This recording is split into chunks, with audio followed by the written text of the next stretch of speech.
Halo kawan alur film, bagaimana kabar kalian? Semoga kalian sehat dan bahagia selalu. Kita berjumpa lagi kawan di Ahmad Irwan Channel, yang pada video kali ini kita akan membahas sebuah film berjudul Mongol, yang rilis perdana di tahun 2007.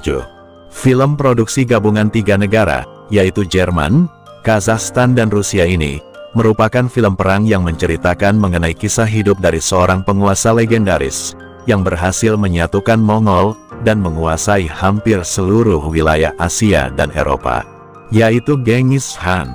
Jadi tanpa berlama-lama lagi, kita langsung saja ke alur cerita filmnya. Selamat menyaksikan.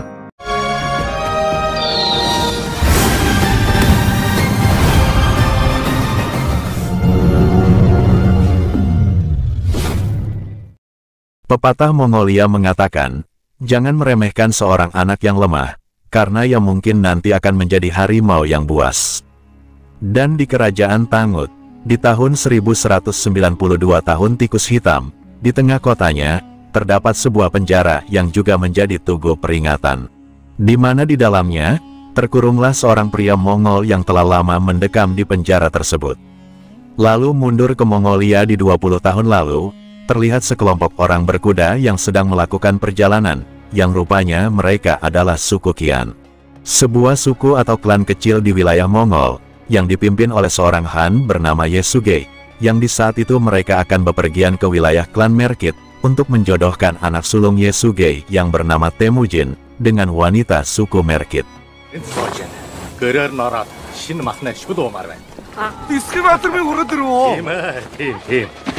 Di perkemahan suku Hongirat yang hanya merupakan sahabat Yesugei, ayah Temujin, yaitu Dai Sachen, yang di saat itu Temujin berkenalan dengan gadis setempat bernama Borte, yang juga anak Dai Sachen, dan sejak pertemuan pertama dengan Borte, Temujin pun dengan bulat memilih Borte sebagai calon istrinya, yang 5 tahun kemudian barulah mereka bisa hidup bersama, karena di saat itu, usia mereka masih berusia 10 tahun, dan setelah memilih calon istrinya, Temujin dan ayahnya pun kembali menuju desa.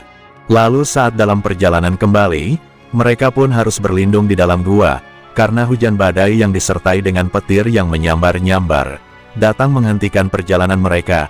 Orang Mongol pada saat itu begitu takut terhadap petir.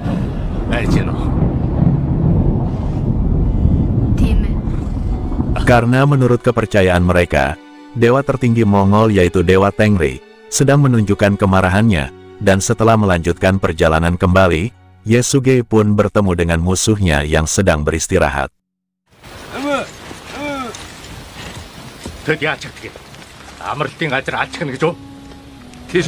Di tempat yang sama dengan Yesugei beristirahat, yang di saat itu, tanpa ragu, Yesugei meminum susu yang diberikan musuhnya, walau di saat itu sudah diperingatkan oleh bawahannya, Targutai, kalau susu itu kemungkinan sudah diberi racun sebelumnya. Dan benar saja, di saat kembali melanjutkan perjalanan, Yesugei pun terjatuh dari kudanya, lalu kemudian wafat dalam pelukan Temujin. Dan sekembalinya dari memakamkan ayahnya, betapa terkejutnya Temujin dan ibunya, melihat rakyat ayahnya menjara semua harta peninggalan ayahnya yang didalangi oleh Targutai, bekas orang kepercayaan Yesugei sendiri. Dan karena takut akan kutukan dari istri Yesugei, yang mengatakan Temujin akan melakukan pembalasan ketika dewasa nanti, maka Temujin pun ditangkap dan langsung akan dibunuh saat itu juga. Namun karena adat Mongol melarang membunuh anak-anak, Targutai pun harus mengurungkan niatnya dan harus menunggu Temujin dewasa, untuk dapat membunuhnya pada saat musim dingin tiba.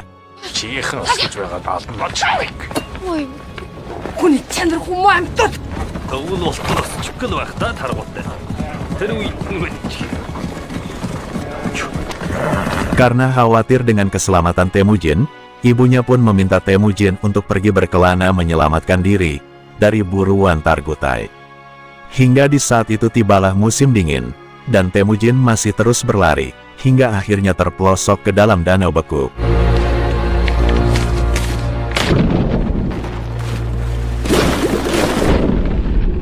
Dan ditolong oleh seorang bocah penggembala bernama Jamuka, yang akhirnya menjadi saudara angkat Temujin. Di saat itu Jamuka bercita-cita akan menjadi Han di kaumnya, dan akan mengangkat Temujin menjadi wakilnya. Namun di saat menggembala bersama Jamuka, tiba-tiba saja datang anak buah Targutai yang langsung mengejar dan berhasil menangkap kembali Temujin, dan segera membawa Temujin ke hadapan Targutai, yang setelah itu, Temujin pun dijadikan budak pekerja di suku Qian. Dengan belenggu kayu melingkar di lehernya, Temujin yang kelelahan pun didatangi oleh seorang pria tua yang baik hati, yang menyuapkan Temujin semangkuk sup hangat dengan hati-hati, dan membersihkan luka di lehernya. Lalu dari belakang Temujin, datanglah Jamuka yang menyamar dan memberi kabar kepada Temujin, kalau keluarganya selamat. Lalu Temujin pun menitipkan pesan kepada Jamuka, untuk menemui calon istrinya dan memintanya untuk menunggu Temujin. Dan karena saat diukur oleh Targutai tinggi Temujin masih tidak bertambah, Targutai pun harus mengurungkan niatnya untuk membunuh Temujin.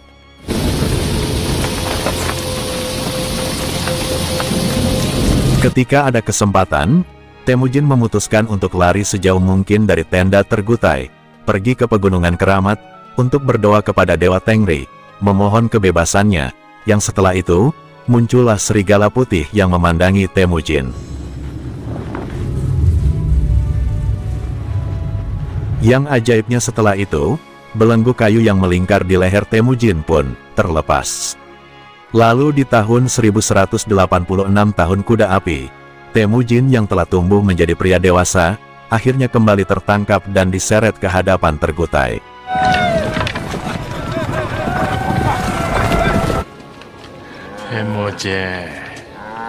Dengan belenggu kayu yang kembali melingkar di lehernya, Temujin pun bertemu kembali dengan pria tua yang merawatnya, dan Temujin berjanji kepada pria tersebut, jika Temujin akan mengampuni pria tua tersebut, ketika kesempatan balas dendam datang. Lalu ketika di malam harinya, Temujin kembali berhasil meloloskan diri, setelah membunuh salah seorang penjaga Targutai, dan saat dalam perlariannya, Temujin bertemu dengan pria baik hati bernama Borchu, yang membebaskan Temujin dan memberikan kudanya. Би таныг сонсч өнгөрсөн. Иймээс таны туслах ёстой. Миний морийг унаад яв.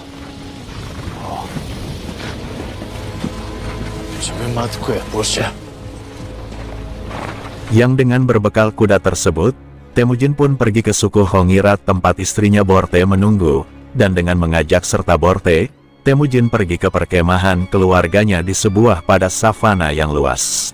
Tetapi di malam hari, di saat Temujin dan Borte telah meninggalkan tenda ibunya, datanglah sekelompok suku Merkit yang ingin membawa paksa Borte, tetapi karena tidak mendapatkan hasil, suku Merkit membakar tenda ibu Temujin. Dan di pagi harinya, suku Merkit berhasil menemukan keberadaan Temujin dan Borte, yang kemudian mengejar mereka. Lalu salah satu dari anggota suku Merkit berhasil memanah tubuh bagian belakang Temujin hingga membuatnya tidak sadarkan diri.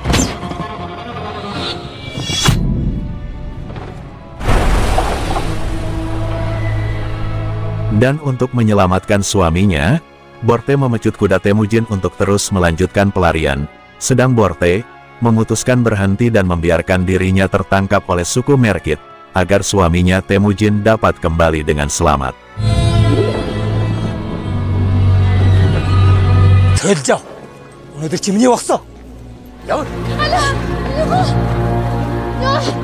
Beberapa waktu berlalu, Temujin yang telah pulih pergi menjumpai saudaranya, Jamuka, untuk meminta pertolongan dari Jamuka memerangi suku Merkit, dan menyelamatkan istrinya yang telah diculik suku Merkit. Namun karena adat Mongol melarang berperang hanya karena seorang wanita, Jamuka pun menolak secara halus permintaan saudaranya tersebut, dan menawarkan mencarikan wanita lain sebagai pengganti istri Temujin.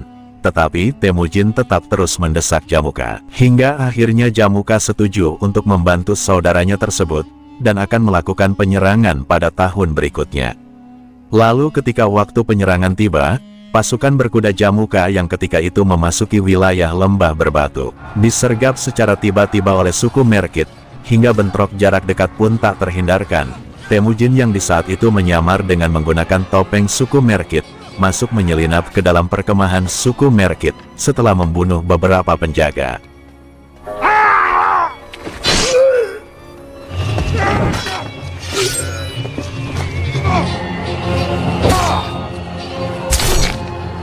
Temujin akhirnya menemukan Borte yang di saat itu telah hamil tua, dengan seorang mayat suku Merkit di sampingnya. Di saat Temujin sedang memeluk erat Borte, Temujin mengatakan kepada Jamuka, kalau bayi di dalam perut Borte adalah anaknya. Di malam harinya, di saat mereka sedang merayakan keberhasilannya, Temujin membagikan semua harta rampasan perangnya kepada para prajurit yang membantunya, dan di pagi harinya, Jamuka pun terkejut dengan kepergian Temujin, yang diikuti oleh beberapa prajurit setianya, yang karena itu, Jamuka bersama dengan Taicher pergi mengejar Temujin, dan di saat bertemu rombongan Temujin, Jamuka menanyakan kepada kedua bekas prajuritnya, yang kini memilih tuan barunya, yaitu Temujin. Apa alasan mereka mengikuti Temujin? Dan dijawab oleh kedua bekas prajurit Jamuka tersebut kalau mereka mengikuti Temujin karena keadilannya terhadap para pengikutnya, yang setelah mendengarnya, Jamuka dan Taikar pun pergi begitu saja. Tetapi di suatu saat, Darite bersama prajurit Temujin yang lainnya, berhasil membunuh seorang pencuri kawanan kuda Temujin, yang rupanya pencuri tersebut adalah Taichar, saudara dari Jamuka, dan di saat Darite menghadap Temujin untuk mendapatkan hukuman, Temujin pun mendapatkan masukan dari Borte untuk memaafkan Darite. Lalu di masa berkabungnya Jamuka atas tewasnya Taichar, datanglah ke perkemahan Jamuka, Tergutai yang mengajak Jamuka untuk memerangi Temujin. Dan dengan jumlah pasukan 10 kali lipat lebih besar dari pasukan Temujin, dua koalisi Han tersebut datang menyerbu Temujin dengan persenjataan lengkap. Karena kalah jumlah, Temujin memerintahkan prajuritnya untuk naik ke atas gunung dan membuat barikade. Lalu beberapa prajurit Temujin diperintah untuk pergi melindungi anak-anak dan wanita, yang setelah itu, bentrok berdarah antar dua kelompok pasukan yang tidak seimbang pun terjadi. Hingga di akhir pertempuran, hanya Temujinlah yang masih sanggup bertahan.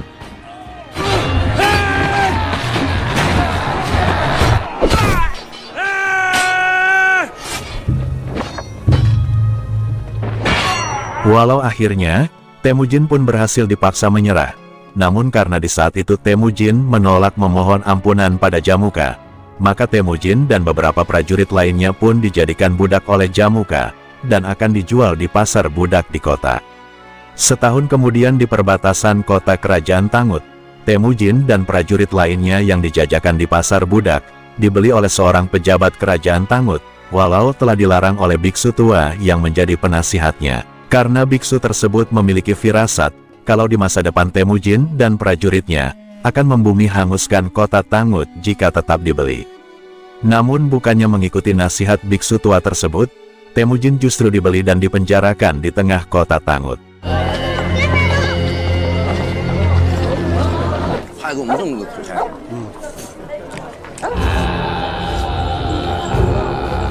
Untuk dijadikan bahan tontonan dan olok-olokan penduduk kota Tangut, yang ketika hujan tengah turun begitu lebatnya, si biksu tua mendatangi penjara Temujin untuk memohon ampun kepadanya dan memohon, jika hari penghancuran kota Tangut tiba, biksu tua tersebut meminta agar biara-biara kelak tidak turut serta dihancurkan.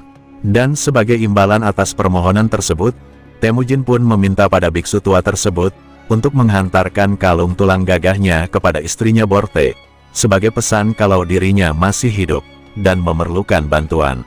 Dengan segera, biksu tua tersebut pun menemui para pedagang untuk mencari petunjuk mengenai suku Temujin, namun gagal mendapatkan hasil, dan karena itu, biksu tua tersebut pun memutuskan untuk berkelana, mencari petunjuk keberadaan suku Temujin. Tetapi karena faktor usia dan ganas medan yang dilalui, dalam perjalanan mencari suku Temujin, biksu tua tersebut akhirnya wafat dalam perjalanan. Yang kemudian, jasad biksu tua tersebut pun diketemukan oleh Borte yang memiliki firasat sebelumnya. Setelah menunggu begitu lama, akhirnya melintaslah kafilah pedagang Mongol yang pernah menjual Temujin, yang membantu memakamkan biksu tersebut, dan setelah itu, Borte pun meminta untuk diajak serta oleh kafilah tersebut ke kota, dengan dirinya sendiri sebagai imbalannya.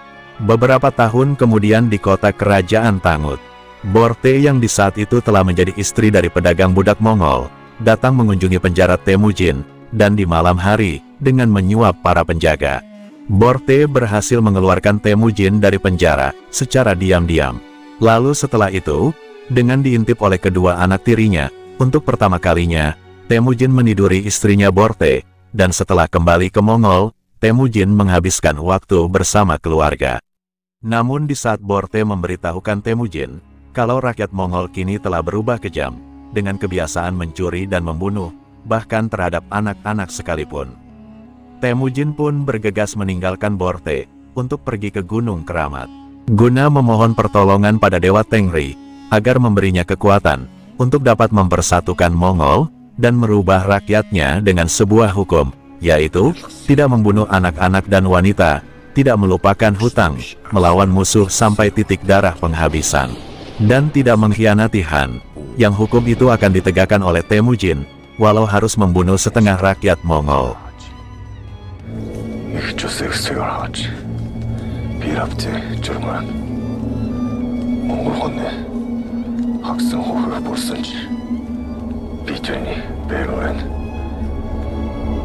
Lalu di tahun 1196, tahun naga api, di tengah padang pasir Mongolia, dua kekuatan besar pasukan Mongolia pun bertemu, antara pasukan Temujin dan pasukan Jamuka, yang akan menentukan masa depan Mongol.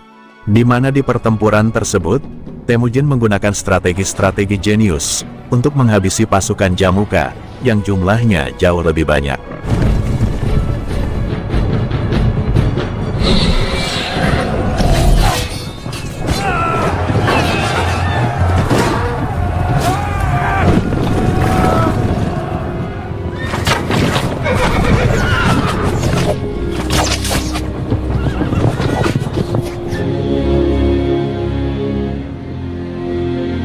Dan dengan bantuan keadaan alam yang di saat itu, awan tiba-tiba saja menjadi gelap, yang oleh Temujin diyakini sebagai pertolongan Dewa Tengri. Pasukan Temujin pun berhasil memporak-porandakan pasukan Jamuka, yang di saat itu ketakutan, karena petir yang terus menyambar-nyambar. Hingga akhirnya dengan mudah, pasukan Temujin membantai habis sebagian besar pasukan Jamuka, dan meraih kemenangan mutlak.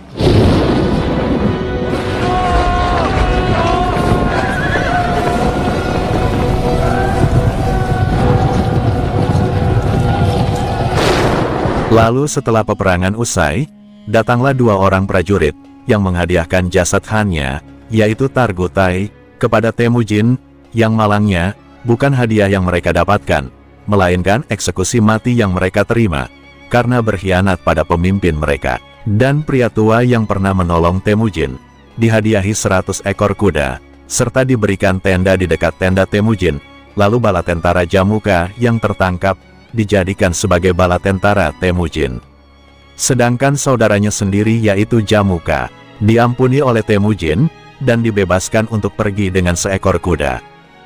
Lalu, di tahun 1206, tahun Harimau Api, Temujin menjadi Han bangsa Mongol, dan selamanya dikenal sebagai Genghis Khan penguasa savana. Kerajaan Tangut kuno, dimusnahkan selamanya, dari muka bumi, sedangkan Biara, tetap dipertahankan, dan pemerintahan Genghis Khan baru saja dimulai. Maka, film pun berakhir. Seperti kata pepatah Mongol kuno di awal film, jangan meremehkan seorang anak yang lemah, karena mungkin saja akan menjadi harimau yang buas, dan seperti itulah gambaran film ini. Terima kasih kawan karena telah menonton video ini, jangan lupa subscribe dan wassalam.